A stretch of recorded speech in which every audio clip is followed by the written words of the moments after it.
एक बार फिर से बहुत बहुत स्वागत है आपका मेरे चैनल कन्वेंशनल साइंस में। प्रीवियस जो हमने वीडियोस बनाए थे उसमें हमने इम्यूनोलॉजी, उसकी डिफिनीशन, उसकी हिस्ट्री, टाइप्स ऑफ इम्यूनिटी और एंटीजन एंटीबॉडी इंट्रैक्शन किया था। आज हम करने वाले हैं सेल्स ऑफ इम्यून सिस्टम। तो चलिए चलते हैं। होमोपोएटिक स्टीम सेल्स। यहाँ पर जो स्टीम सेल्स है, एक्चुअली स्टीम सेल्स वैसे सेल्स होते हैं जिसमें पोटेंशियल होता है बॉडी के हर तरह के सेल्स के को फॉर्म करने का। यहाँ पे होमोपोएटिक स्टीम सेल्स हैं। इसका मतलब क्या होता है कि ये वैसे स्टीम सेल्स होते हैं जो हर तरह के ब्लड सेल्स का फॉर्मेशन करते हैं। हमारे ब्लड सेल्स कौन कौन है? आरबीसी, जिनका फुल फॉर्म होता है रेड ब्लड सेल्स, जिसको हम एरिथ्रोसाइट्स भी बोलते हैं। डब्ल्यूबीसी, जिसको हम ल्यूकोसाइट्स भी बोलते हैं, इनकी फुल फॉर्म होती है वाइट ब्लड सेल्स। और प्लेटलेट्स, जिसको हम थ्रोम्बोसाइट्स भी बोलते हैं। आरबीसीज का वर्क होता है transporter of oxygen and carbon dioxide. WBC का हमारे डिफेंस मैकेनिज्म, हमारे इम्यून सिस्टम में इसका बहुत बड़ा कंट्रीब्यूशन होता है। और प्लेटलेट्स का होता है responsible for blood clotting. Among them सबसे ज़्यादा इंपॉर्टेंट अभी हमारे लिए वाइट ब्लड सेल्स है, ल्यूकोसाइट्स है। क्यों? क्योंकि हम इम्यून सिस्टम के बारे में पढ़ रहे हैं और इम्यून सिस्टम में बहुत बड़ा रोल होता है डब्ल्यूबीसी के सेल्स का। तो अभी हम देखते हैं। But for the most important type of blood cells among them is WBC, as it is responsible for specific and non-specific immunity in the body. WBC जो white blood cells है, ये हमारे लिए बहुत important है क्योंकि ये responsible है specific और non-specific immunity हमारे body के लिए बहुत important है। Two main categories of WBC क्या कौन कौन से हैं? तो granulocytes और agranulocytes। यहाँ पे ए का मतलब होता है नहीं है, और कभी भी किसी भी वर्ड के आगे अगर ए लग गया मतलब कि उसमें वो चीज़ अब्सेंट है। तो यहाँ पे ग्रेनुलोसाइट्स, मतलब इन दोनों में एक ही डिफरेंस है कि ग्रेनुलोसाइट्स में जो डब्ल्यूबीसी जो होते हैं, ग्रेनुलोसाइट्स डब्ल्यूबीसी, उनका जो साइटोप्लाज्म रहता है वो ग्रैनुलर रहता है, जबकि ए ग्रेनुलोसाइट्स का क्या होता है, इनका साइटोप्लाज्म ग्रैनुलर नहीं होता है। तो ये होता है उनके बीच का बेसिक डिफरेंस। अब जो ग्रेनुलोसाइट्स डब्ल्यूबीसी हैं उनके क्या कौन कौन से टाइप्स हैं? तो वो है न्यूट्रोफिल, इसिनोफिल्स और बेसोफिल्स। ए ग्रेनुलोसाइट्स के हैं लिम्फोसाइट्स एंड मोनोसाइट्स। ठीक है, अब हम इनके बारे में एक एक करके पढ़ेंगे। सबसे पहले आपको आता है न्यूट्रोफिल। ये ग्रेनुलोसाइट्स के तीन थे, न्यूट्रोफिल थे, इसिनोफिल्स और बेसोफिल। ठीक है, अब हम देखते हैं न्यूट्रोफिल के बारे में। तो न्यूट्रोफिल के बारे में है कि ये सबसे ज़्यादा अमॉन्ग टोटल डब्ल्यूबीसी सबसे ज़्यादा अबेंडेंट अमाउंट में 60 to 65% पाया जाता है। Neutrophil receive the first signal when any antigen इंटर्स the body. जब भी हमें किसी एंटीजन से इन्फेक्टेड होते हैं तो सबसे फर्स्ट सिग्नल जो आता है कि हाँ एंटीजन हमारी बॉडी में एंटर कर चुका है, वो न्यूट्रोफिल को आता है। फाइगोसिटिक इन नेचर। फेगोसिटी का मतलब क्या होता है? ये डिस्ट्रॉय कर देते हैं एंटीजेंस को बाय इनगल्फिंग देम। तो ये फाइगोसिटिक नेचर के होते हैं, फाइगोसिटिक सेल्स होते हैं। ठीक है, अब आता है आपको eosinophils. Resist infection and also associated with allergic reaction. ये भी बहुत हद तक इन्फेक्शन को रोकते हैं, रेसिस्ट करते हैं, हमारे बॉडी में एंटर करने से रोकते हैं ताकि हमारी बॉडी को बचा पाए। और ये बहुत हद तक एलर्जिक रिएक्शन से एसोसिएटेड होते हैं। हम जब कहीं जाते हैं धूल वूल वाली जगह पे तो हमें छींक आती है, वो छींक रिस्पॉन्ड होता है हमारे बॉडी का कि उस एंटीजन को बाहर निकालने का फोर्सफुली। तो ये उनके इस तरह के वर्क में ये यूज़ होते हैं। फिर आता है आपको basophil. Basophil it contains heparin which helps in blood clotting. ये बेसोफिल्स क्या होते हैं? ये बहुत तरह के इनके अंदर केमिकल्स होते हैं। इनके बस हेपारिन नहीं होता है, हिस्टामिन और भी बहुत सारे के होते हैं, लेकिन जो मोस्ट इंपॉर्टेंट इसका वर्क है कि इसके अंदर एक हेपारिन करके एक केमिकल होता है जो कि ब्लड क्लॉटिंग में हेल्प करता है। ये आपको तीनों हो गए आपको ग्रेनुलोसाइट्स डब्ल्यूबीसी के एग्जाम्पल्स। ठीक है, अब है मोनोसाइट्स। उसके पहले आप एक बार इनकी फ़ोटोज़ देख लीजिए, मैं आपको शो करती हूँ। तो ये पिक्चर्स हैं तीनों की। सबसे पहले आप न्यूट्रोफिल देख रहे हो, इसिनोफिल्स और बेसोफिल्स। न्यूट्रोफिल में आप देख रहे हो कि ये 3 लॉब्ड स्ट्रक्चर है, ट्राई लॉब्ड स्ट्रक्चर। यहाँ पे आपको लॉब्स जैसे दिख रही है 3। आप इसिनोफिल्स को देखते हो तो आप देखते हो ऐसे माइक्रोफोन जैसा आपके यहाँ पे बना हुआ है, ये बाइलॉब्ड स्ट्रक्चर है। और बेसोफिल को आप देख रहे हो कि इसमें सिंगल लॉब्ड है। तो ये तीनों में डिफरेंस है। तो आप देख रहे हो ये कैसे इनकी जो साइटोप्लाज्म है वो ग्रैनुलर दिख रहा है आपको, है ना, ग्रैनुल जैसे आपको टुकड़े टुकड़े में दिख रहे हैं, इनके भी, क्योंकि ये ग्रैनुलोसाइट्स डब्ल्यूबीसी का टाइप है। अब हम देखते हैं ग्रैनुलोसाइट्स के एग्जाम्पल्स, ठीक है। तो फिर सबसे पहले इसमें आता है मोनोसाइट्स। मोनोसाइट्स होते हैं और लिम्फोसाइट्स होते हैं। हम सबसे पहले देखेंगे मोनोसाइट्स। मोनोसाइट्स क्या होते हैं? Mononuclear phagocytic leukocytes. ये भी फाइगोसिटिक नेचर के होते हैं और ये मोनोन्यूक्लियर होते हैं, मतलब इनमें सिर्फ एक ही न्यूक्लियस होता है और ये भी फाइगोसिटिक नेचर के होते हैं। मतलब कि ये इनगल्फ कर लेते हैं एंटीजन को और डिस्ट्रॉय कर देते हैं इनको। जब भी कोई इन्फेक्शन हमारे बॉडी में आता है तो ये दो सेल्स में डिफ्रेंशिएट हो जाते हैं, माइक्रोफेजेस और डेंड्रिटिक सेल्स में, ठीक है। अब हम इन दोनों के बारे में पढ़ते हैं। माइक्रोफेजेस क्या होता है? हमारे बॉडी कभी भी कोई चोट लग जाती है तो they help in wound healing, they show chemotaxis. अब इसका मतलब क्या होता है? यहाँ पे एक टर्म यूज किया गया है केमोटैक्सिस। क्या होता है? इनके पास एबिलिटी होती है कि ये एंटीजेंस को खुद की तरफ अट्रैक्ट करते हैं, अपने तरफ लाते हैं और फिर उसको डिस्ट्रॉय कर देते हैं, उनको इनगल्फ करके। तो ये केमोटैक्सिस शो करते हैं, इसका मतलब ये हुआ। फिर आपको है कि formed by monocyte in response to an infection, ये तो मैं आपको बता चुकी हूँ। ये लार्ज होते हैं, स्पेसिफाइड सेल्स होते हैं और ये इनगल्फ करके अपने टारगेट सेल्स को डिस्ट्रॉय करते हैं, ठीक है। ये टिश्यू स्पेसिफिक होते हैं। ऐसा नहीं है कि पूरे बॉडी के सारे टिश्यूज में, सारे ऑर्गन्स में एक ही तरह के माइक्रोफेजेस पाए जाएंगे, ऐसा नहीं है। हर बॉडी के हर फंक्शन, ऑर्गन्स के फंक्शन, उसके टिश्यू के फंक्शन के हिसाब से अलग अलग तरह के माइक्रोफेजेस मॉडिफाइड होते चले गए। कैसे कैसे? तो जैसे देखिए, हमारे लंग्स में जो माइक्रोफेजेस पाए जाते हैं उनको कहते हैं हम लोग एल्वियोलर माइक्रोफेजेस। कनेक्टिव टिश्यू में हिस्टोसाइट्स के फॉर्म में पाए जाते हैं। लीवर में कप्फर सेल्स के फॉर्म में पाए जाते हैं और ब्रेन में माइक्रोग्लियन सेल्स के फॉर्म में पाए जाते हैं और बोन में ऑस्टियोब्लास्ट सेल्स के फॉर्म में पाए जाते हैं। और बाकी और भी बहुत सारे एग्जाम्पल्स हैं। तो यहाँ पे मैंने आपको कुछ एग्जाम्पल्स बताए कि ये मॉडिफाइड फॉर्म ऑफ माइक्रोफेजेस हैं जो अलग अलग टिश्यूज में पाए जाते हैं, क्योंकि टिश्यू स्पेसिफिक होते हैं हमारे माइक्रोफेजेस, ठीक है। इन्फ्लेमेटरी रिस्पॉन्स शो करते हैं। जब भी हमें कोई चोट लग जाती है तो वहाँ का स्किन हम देखते हैं थोड़ा सा स्वेल अप हो जाता है, वो एक्चुअली एक्शन होता है हमारी बॉडी का उस इन्फेक्शन को प्रिवेंट करने के लिए, ठीक। अब है आपको डेंड्रिटिक सेल्स। माइक्रोफेजेस की एक बार आप उसकी इमेज देख लीजिए तो आपको और ज़्यादा क्लियर हो जाएगा। ये है आपको माइक्रोफेज की पिक्चर, ये ऐसे दिखती है आपको माइक्रोफेज। इसमें एक फाइगोसोम नाम का सेल ऑर्गेनल होता है जिसकी वजह से इसके पास फाइगोसिटिक कैरेक्टर पाया जाता है। फाइगोसिटिक कैरेक्टर के लिए रिस्पॉन्सिबल जो सेल ऑर्गेनल पाया जाता है माइक्रोफेजेस में उसको हम बोलते हैं फैगोसोम, ठीक। अब हम आते हैं डेंड्रिटिक सेल्स पे। तो डेंड्रिटिक सेल्स एक तरह के एंटीजन प्रेजेंटिंग सेल्स होते हैं। एंटीजन प्रेजेंटिंग सेल्स ये क्या है? तो ये एक तरह के सेल्स होते हैं जो हमारे बॉडी के अदर इम्यून सेल्स को बोलते हैं कि देखो एंटीजेंस आए, उनके सामने एंटीजेंस को प्रेजेंट करते हैं कि वो अब दूसरे जो इम्यून सेल्स है उस पर वर्क करे और उसको डिस्ट्रॉय करे। They are leucocytes specialised to capture antigens and present MHC peptide complexes to T cell receptors to initiate immune responses। अब देखिए, इस लाइन को समझने के लिए पहले आपको समझना होगा यहाँ पे एक टर्म दिया गया MHC, ये क्या होता है, तो इसको भी मैं आपको समझाती हूँ। ये देखिए, तो ये है आपको MHC। सबसे पहले तो आप इसकी फुल फॉर्म देखिए। इसकी जो फुल फॉर्म होती है वो होती है मेजर हिस्टोकम्पैटिबिलिटी कॉम्प्लेक्स। यहाँ पे जो मैंने प्लस एंटी लिखा है ये एक्चुअली प्रेजेंट है, मैंने शॉर्ट फॉर्म में लिखा है। प्रेजेंट और इन्फेक्टेड सेल सरफेस को भी हमारे बॉडी का वैसा सेल जो एंटीजन इन्फेक्टेड है उसके सेल्स पे ये पाया जाता है। Triggers the release of cytokine. Cytokine actually आप पूछेंगे अब ये क्या होता है? एक्चुअली ये एक केमिकल होता है जो हमारी बॉडी के टेम्परेचर को बढ़ा देता है। जब भी हम किसी सेल्स के थ्रू इन्फेक्टेड होते हैं तो ये हमारी बॉडी जो है साइटोकिन रिलीज करने लगती है, हमारी बॉडी के इम्यून सेल्स। ये क्या करते हैं, फिर बॉडी के टेम्परेचर को बढ़ा देते हैं और बिल्कुल ऐसा बना देते हैं ताकि वो जो ऑर्गेनिज्म है वो उसको हमारे बॉडी का इन्वायरमेंट सूट ना करे और वो मर जाए।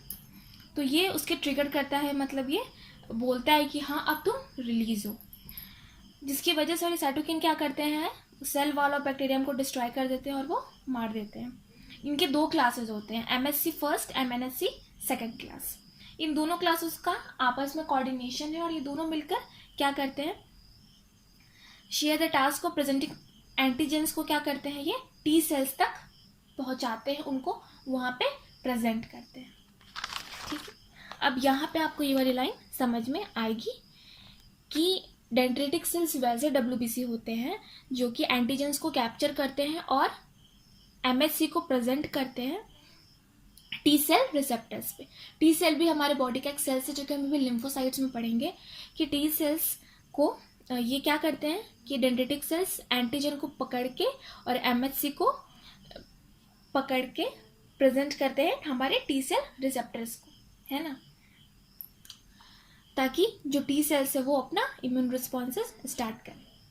लेकिन ये बहुत इनके पास लॉन्ग लास्टिंग पीरियड तक ये एमएचसी को लॉन्ग पीरियड तक ये एमएचसी को होल्ड कर सकते हैं। एमएचसी इन्फेक्टेड सेल्स के सरफेस पे पाया जाता है, तो ये एंटीजन को प्रेजेंट करते हैं और एमएचसी को एंटीजेंस को कैप्चर करते हैं और एमएचसी को प्रेजेंट करते हैं हमारे टी सेल रिसेप्टर्स पे, ताकि वो अपना इम्यून रिस्पॉन्स स्टार्ट करे। जब भी वो देखता है कि इन्फेक्टेड सेल्स के ऊपर एमएचसी है, इसका मतलब कि इन्फेक्टेड सेल है वो, इसलिए वो टी सेल रिसेप्टर्स जो है वो पहुंचाता है सिग्नल टी सेल्स को और फिर वो अपना इम्यून सिस्टम रिस्पॉन्सेस स्टार्ट कर देते हैं। ठीक है, तो ये है डेंड्रिटिक सेल्स का। यहाँ पे आपको एक एग्जांपल दिख रहा है, सॉरी आपको डायग्राम दिख रहा है। यहाँ पे आप देख रहे हो डेंड्रिटिक सेल्स में आप ऐसे निकले हुए, आपने डेंड्राइट आपने उसमें सुना होगा, एक क्या कहते हैं उसको, न्यूरॉन्स में।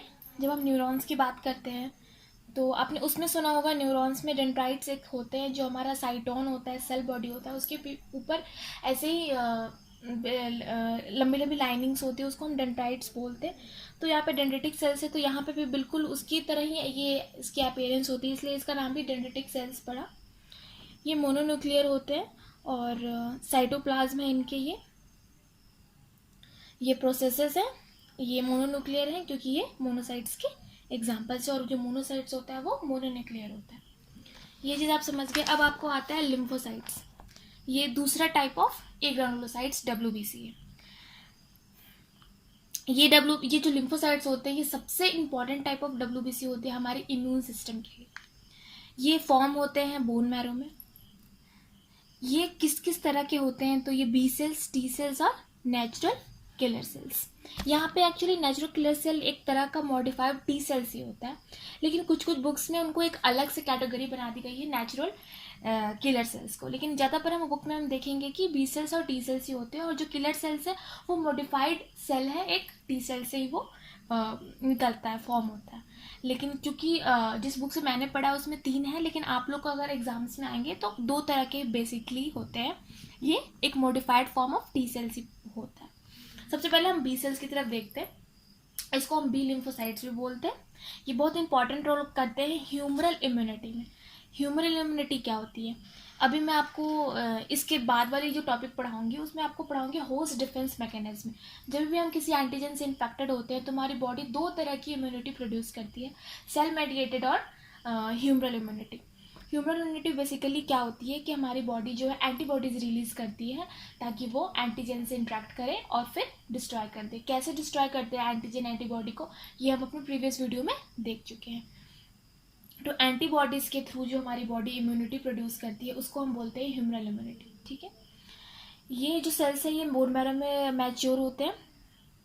ये क्या करते हैं, एंटीजेंस को प्रेजेंट करते हैं टी सेल्स को, एंटीजेंस को टी सेल्स को बताते हैं कि हाँ जो हमारा बॉडी में है एंटीजेंस आ चुका है। एंटीजेंस को लेकर प्रेजेंट करते हैं टी सेल्स को और खुद अपने आप में एक्टिवेट हो जाते हैं मैच्योर सेल्स में, प्लाज्मा सेल्स और मेमोरी सेल्स में। ये किस तरह से होते हैं, यहाँ पे नीचे एक आपको डायग्राम है, लेकिन आपको उतना क्लियर नहीं होगा अभी।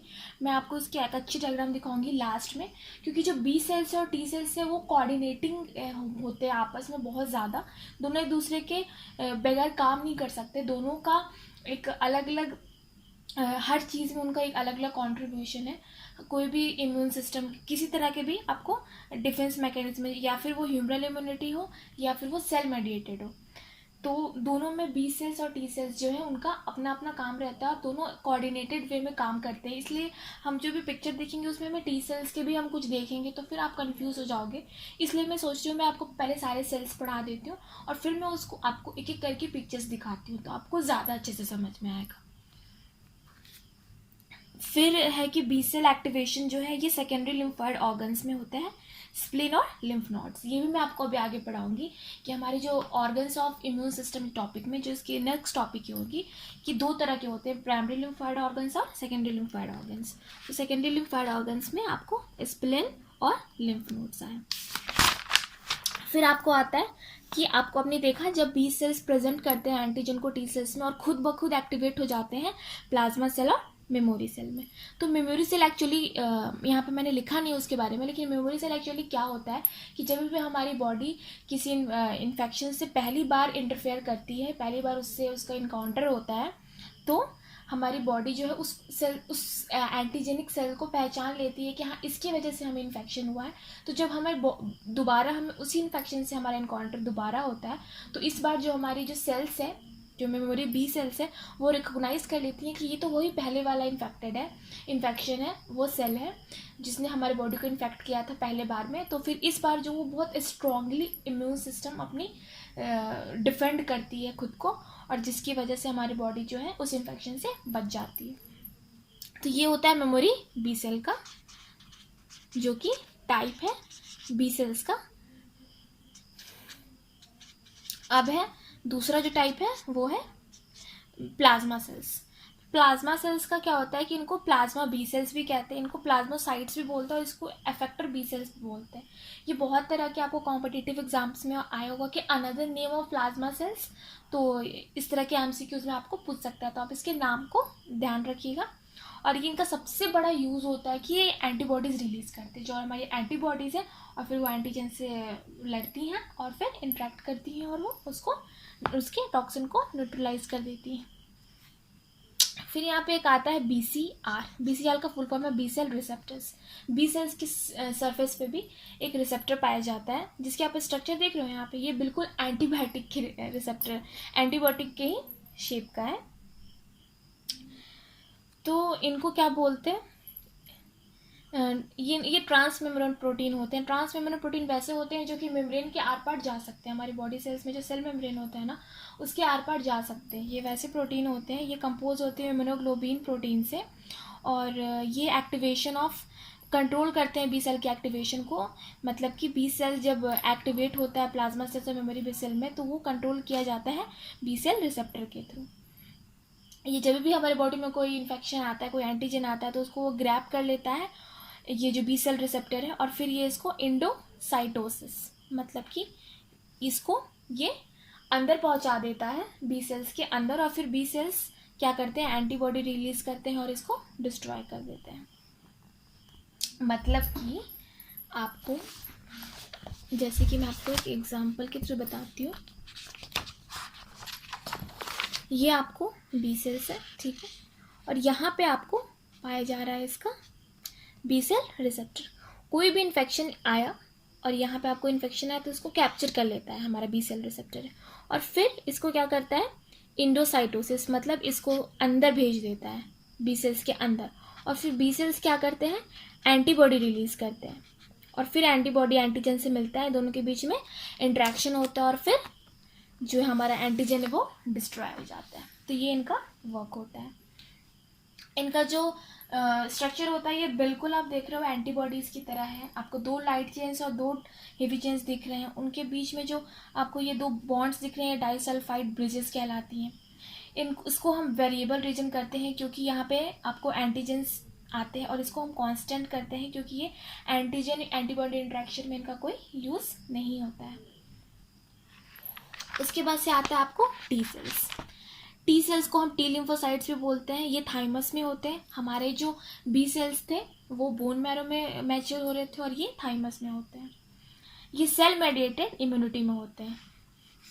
हमने बी सेल्स में पढ़ा था भी कि वो ह्यूमरल इम्यूनिटी में होते हैं, और ये सेल मेडिएटेड इम्यूनिटी में होता है। सेल मेडिएटेड वैसे इम्यूनिटी होती है जिसमें कि हमारे एंटीबॉडीज़ का कोई रोल नहीं होता है। इसमें हमारे जो इम्यून सेल्स हैं, हमारे बॉडी के जितने इम्यून सेल्स हैं वो इसमें वर्क करते हैं और सब एक साथ मिलकर ऑर्गेनिज्म को जो भी एंटीजन है उसको डिस्ट्रॉय करते हैं, उसको बाहर हटा देते हैं हमारे बॉडी से। तो जो टी सेल्स है ना, सेल मेडिएटेड मतलब टी सेल्स के जितने भी बहुत अलग अलग तरह भी होते हैं। ये टी सेल्स एफेक्टर सेल्स होते हैं, एफेक्टर T cells, helper T cells, killer T cells. तो ये सारे तरह के टी सेल्स क्या मिलते हैं आपस में कोऑर्डिनेट होके, इनका बहुत बड़ा रोल होता है सेल मेडिएटेड इम्यूनिटी में। और बी सेल्स का सबसे ज़्यादा इंपॉर्टेंट होता है ह्यूमरल इम्यूनिटी में। ठीक, इनके the membrane Bond T cells receptor, T cells जैसे कि हमने अभी आपको बताया कि बी सेल्स के ऊपर जो है रिसेप्टर्स पाए जाते हैं, उसी तरह टी सेल्स के ऊपर भी रिसेप्टर्स पाए जाते हैं। तो ये रिसेप्टर्स क्या है, किसी एंटीजन जब इनकाउंटर होता है तो बॉडी में एंटर करता है तो एंटीजन्स को पहचानते हैं with self MSc molecule. Antigens को तभी ये पहचान पाते हैं जबकि वो एंटीजन जो है वो उसके सरफेस पे एमएससी मॉलिक्यूल हो। जैसे कि अगर हम देखते हैं कि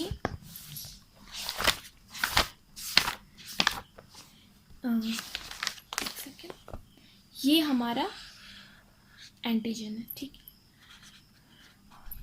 इसके ऊपर आपको एमएससी पाया जाता है। तो हमारा जो टी सेल रिसेप्टर्स है वो पहचानते हैं इसको कि ये इन्फेक्टेड सेल है क्योंकि इसके ऊपर एमएससी पाया जा रहा है। तो ये वर्क होता है टी सेल रिसेप्टर्स का। T cells can eliminate cells of cell origin altered by viral infection और मैलिग्नेसी।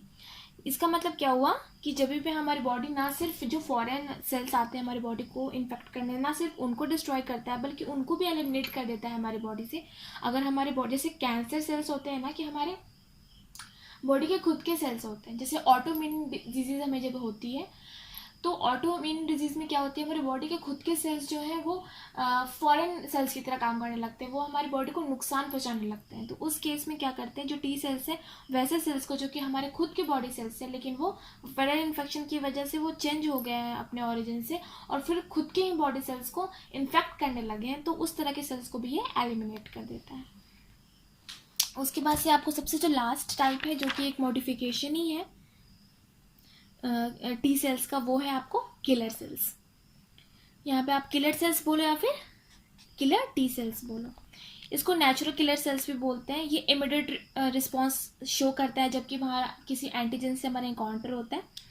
ये इनैट इम्यून सिस्टम का पार्ट है। इनैट इम्यून सिस्टम मैंने आपको पहले ही बताया था टाइप्स ऑफ इम्यूनिटी में अपने फर्स्ट इम्यूनोलॉजी के वीडियो में कि दो तरह के इम्यून सिस्टम होते हैं हमारी बॉडी में। तो जो इनैट है वो बाय बर्थ होता है हमारे अंदर, तो हमारे अंदर ये जो किलर सेल्स है ये बाय बर्थ पाए जाते हैं और ये पूरी तरह से एंटीजन को डिस्ट्रॉय कर देते हैं क्योंकि इनका नाम ही है किलर सेल्स। तो ये हो गई। और सबसे एक इम्पॉर्टेंट सेल्स एक और है मास्ट सेल्स। इनका क्या होता है, ये बोन मैरो में प्रोड्यूस होते हैं और ब्लड स्ट्रीम में ये अनडिफ्रेंशिएटेड रूप में पाए जाते हैं और तब डिफ्रेंशिएट तभी होते हैं जब ये किसी टिश्यू में एंटर करते हैं। ये फार्मालॉजिकली एक्टिव मेडिएटर्स इनके साइटोप्लाज्म में पाए जाते हैं और ये तभी उनको रिलीज करते हैं जबकि कोई एंटीजन जो है एंटीजन स्पेसिफिक आईजी मॉलिक्यूल उनके रिसेप्टर से बाइंड अप होता है और ये एलर्जिक रिएक्शन में इनका बहुत बड़ा रोल होता है। तो इस चीज़ को समझने के लिए अच्छे से पहले आप इसका एग्जाम्पल देखोगे तो आपको इसकी लाइन समझ में आएगी।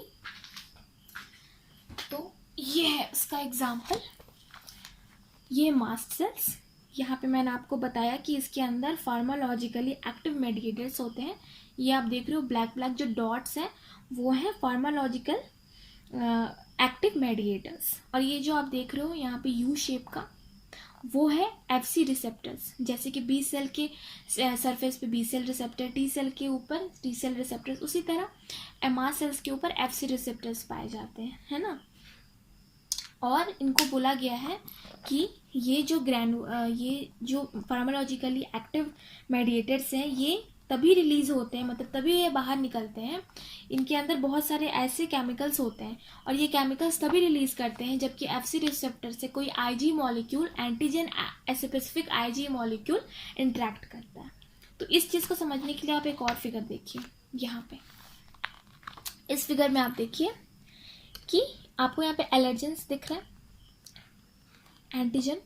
यहाँ पे आपको आईजे मॉलिक्यूल, मैं आपको भी लास्ट वीडियो में बताऊंगी टाइप्स ऑफ इम्यूनोग्लोबिन। एंटीबॉडीज के बहुत सारे क्लासेस होते हैं, IgA, IgG, है ना।